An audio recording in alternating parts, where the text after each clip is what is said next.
Hi, everybody. Buenas tardes. We are so happy that you are here with us, ready for our interview with Eyra from Ceiba Shop in Yucatana, LA. I'm so excited to have you here. Welcome. Hi, thank you for having me. Of course. And so, as all of you know, have been tuning in, our Bella interviews are really highlighting and elevating the voice of Latina emprendedoras in LA. And so we're really happy to have Eyra here to share her story with us. So I'm going to just dive right in getting to know you. We want to give you this space and this time to just share your story. So I appreciate you so much. And we'll get started with just telling us a little bit about you. So who is Eyra? And tell us a little bit about your businesses as well. And we'll dive into more specifics as we go along. But let's get to know you first. Sure. I grew up here in Highland Park to a Yucatecan family. So that's where it kind of all began. My mother, she would take us to Yucatan every summer. So we spent every summer there. So we were pretty familiar with our culture. It was something that was very important to her. So it became important to us as well, growing up, getting to know what Yucatan used to be, even though it's not like that anymore, but. Yeah, and so how did you, what's Ceiba Shop? So let's start there. So tell us a little bit about the actual business. Like what is it? Is it a product? Is it a service? And then a little bit about Yucatana LA as well, because I know that's more of an emerging business. Yes. So Ceiba is the Mayan holy tree, connected the realms. So because, my mother's obsession with, her roots and passing that along and teaching us, it was something that, we grew up with and cherished as well. And I wanted to do something that she'd be proud of. She's no longer with us. And at first we started with yoga mats, eco-friendly yoga mats. And then we added some apparel sourced. We started sourcing apparel. And then little by little, I started getting a little more familiar with other territories in Yucatan that I wasn't familiar with as a child. And, going around, meeting more artisans. And then I started implementing my own drawings and my own designs. And that's how we started with the apparel. I wanted something comfortable and something that you could wear representing with a more contemporary look instead of your traditional looks. Yeah, definitely. I mean, I love just the apparel that you have, and for those that haven't had a chance to visit Ceiba's shop, I know you have your product at the Goddess Mercado Boutique, and so definitely we'll provide information for folks to go visit you and meet you in person and get to see your product as well. So tell us a little bit about Yucatana LA, because that one is a little bit newer to your journey. So tell us a little bit about that business. That one has just become this little side hustle that we're having fun with. Again, comida yucateca, inspired by my grandmother and my father who helps me, and my husband to be. They're my helpers. We just started playing around with, at first it was just albutes, and my dad really wanted to bring in cochinita. So he's like, you got to make it. So we started making tortas, and the first thing to go is always the onions. So now we're pickling our onions and our habanero, but it's all curtido in, what do you call it? Naranja agria, grown by my grandmother. So we have the trees here that came from Yucatan that, you can't really get anywhere else. So that's the secret. Secret. It is delicious. Everybody who's listening, you have to follow Eyra and connect with her on where she's selling, because the food is just super incredible and delicious. So thank you for sharing that, telling us a little bit about you and your business.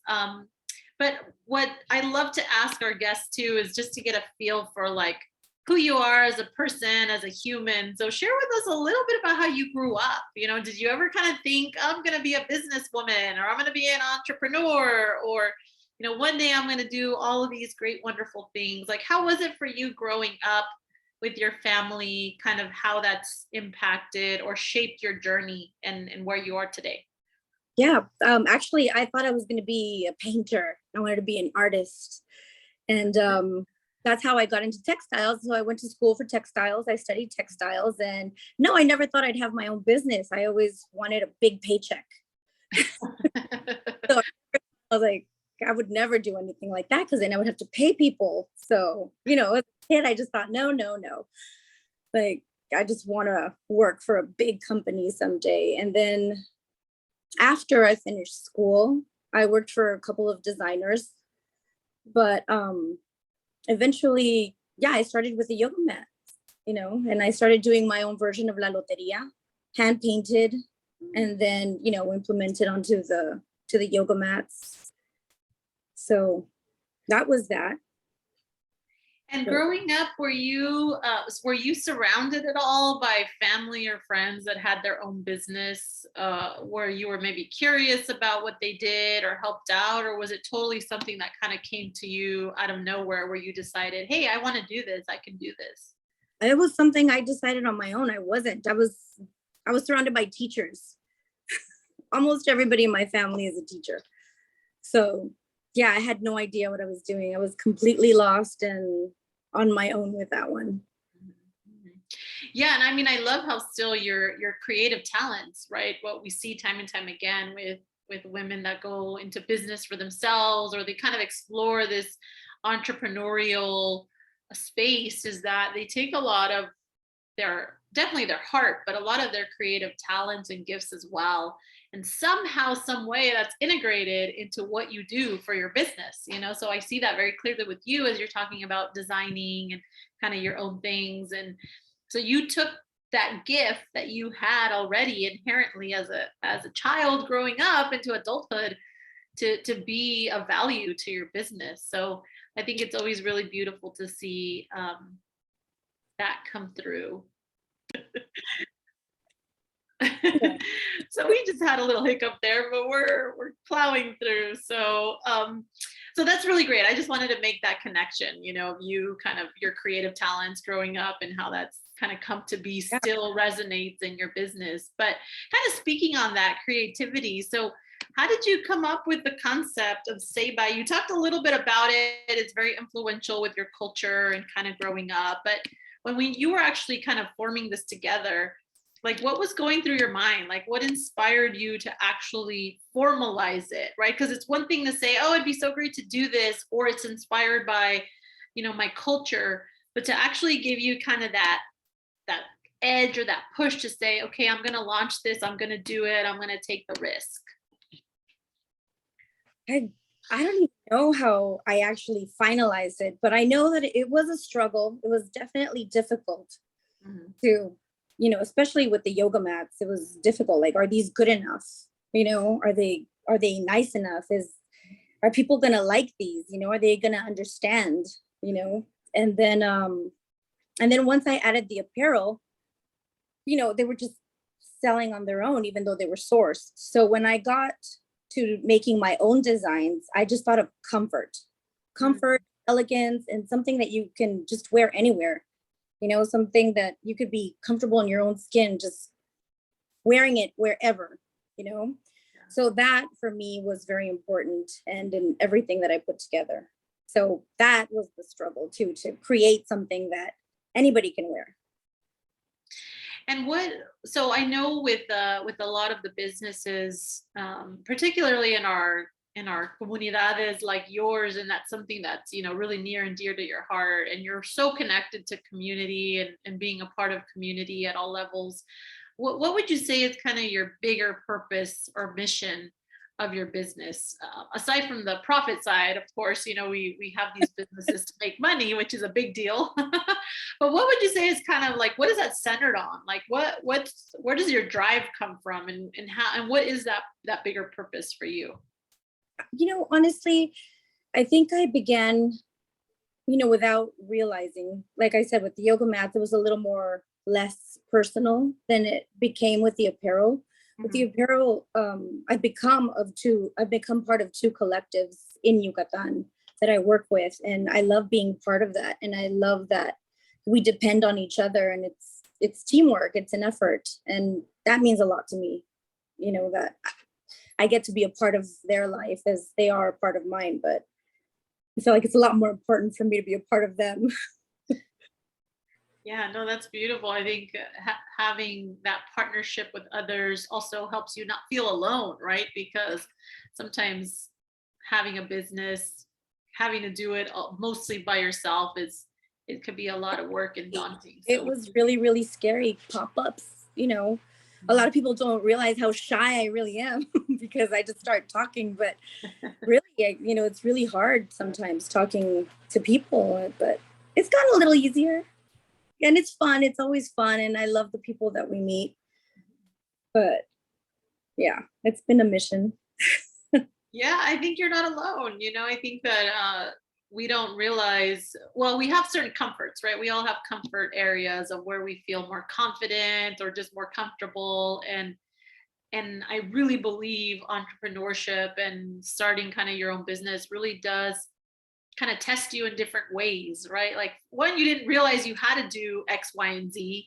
And two, you didn't realize that maybe a certain area of operating your business was uncomfortable, right? Or scary or Yeah. whatnot. So there's so much that goes into it. And you, like all of the women we've interviewed as well, and we'll continue to interview, just you have that inner strength and that resiliency and that creativity and that heart, because you wouldn't be where you are if you did it.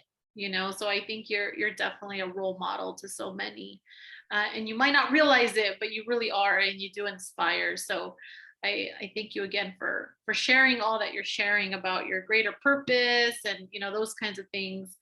But we know again that there's challenges, right? And you've spoken to that a little bit, but can you give us like a clear example, kind of walk us through a clear example of a challenge that you feel comfortable sharing with us, and how did you get through that, or how are you still getting through that if it's something you're going through right now?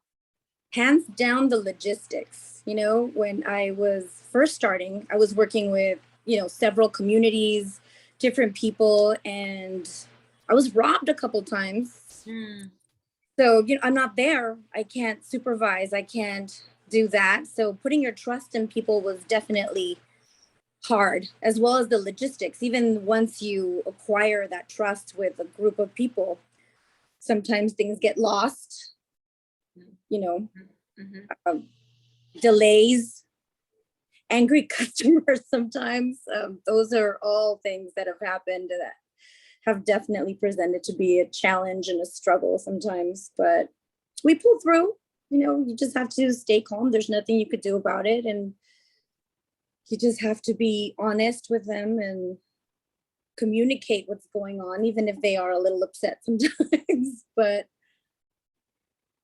eventually they will understand. They have to understand. It's out of your hands.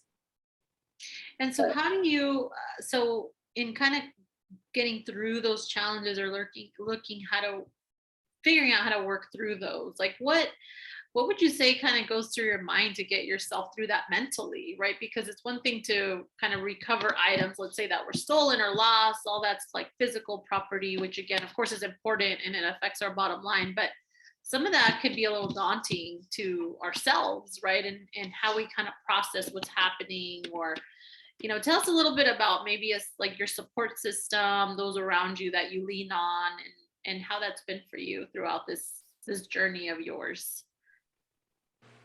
I was like, well, I have a lot of support. I definitely have a lot of support, but yeah, getting through it. I mean, yeah, you cry a lot. Sometimes you cry a lot, you scream into a pillow. You have to start as quick as possible. You gotta get back up. Another struggle would be maybe even somebody copies you or something, and it's like, oh my God, what do you do? Right. Your game, you come up with something new. You just say, somebody close to me said, what did she say? She said, the sun shines for us all. So wish them luck and come up with something new.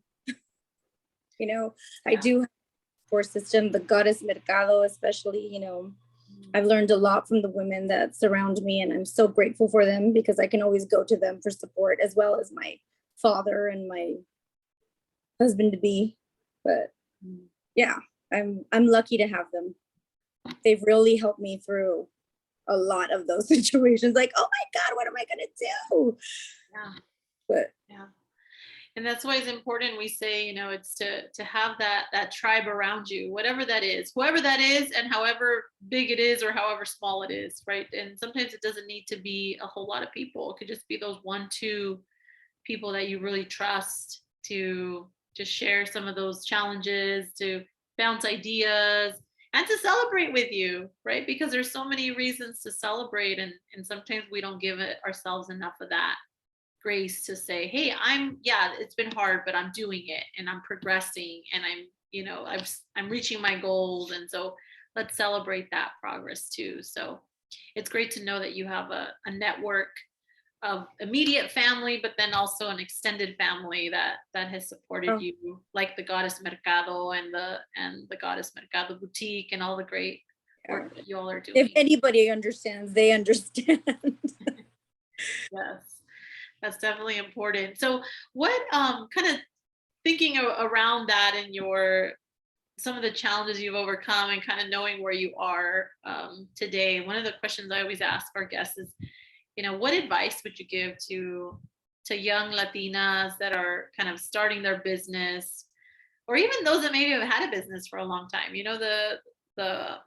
The rain or the storm comes when we least expect it. Doesn't matter how old we are or at what point in our business journey we're in. So what would be your advice to Latina women or just business owners in general about getting through, their business journey or getting through any challenges they might encounter? Keep going. And if something isn't working, try something new, or, just rework it somehow. Sometimes it just needs to be stirred a little bit differently to get the same result or an even better result, so just keep going. It's worth it. It's putting in a part of yourself. So yeah, it's definitely worth it. I do agree with that. Thank you for sharing that. So we're coming to a close on our interview here together, but I just wanted to give you kind of some time or some space to provide any words of wisdom or anything else that you want to share that maybe we didn't get to in the questions, but that you want to share with those that are listening. Ooh, what do I want to share?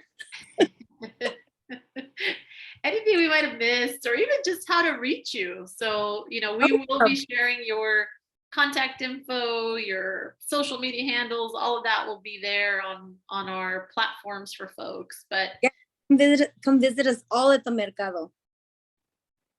Yeah, so Eyra had mentioned that. I do want to shine light on that for a little bit, is that this is part of our Goddess Mercado Boutique series. So Eyra is a part of the Goddess Mercado and the boutique that we've mentioned throughout this interview. And so that's a collective of women that are making it happen. They're making jefa moves, as they say, and they're either starting their business or they've been in business for a while, but we ask that you support all of that network. And Eyra, particularly in this interview today, that you shop and you support her and you give her some shout out and some love on social media. And when you meet her in person, and hopefully folks will go and this will drive some new customers too. You never know. Too. And what was that? Come try some good food too. Oh yeah, so you get to shop, get your nice robe, and then you can also have some really good food. Just don't drip it on the clothes you buy. Well, thank you, Eyra, so much for your time. This was really great. We got to know you a little bit more, and thank you for sharing your story. I know that it will inspire others who are listening that it's worth it, like you said, to go and pursue your dreams, and that sometimes your journey kind of takes you to different places, right? That was one of my takeaways from today. Was you started off with the yoga mats, and look at where you are now with 2 businesses, part of this great collective, and you're continuing to grow and offer just so much to our community. So thank you so much. Thank you. To everyone listening, we'll see you until next time.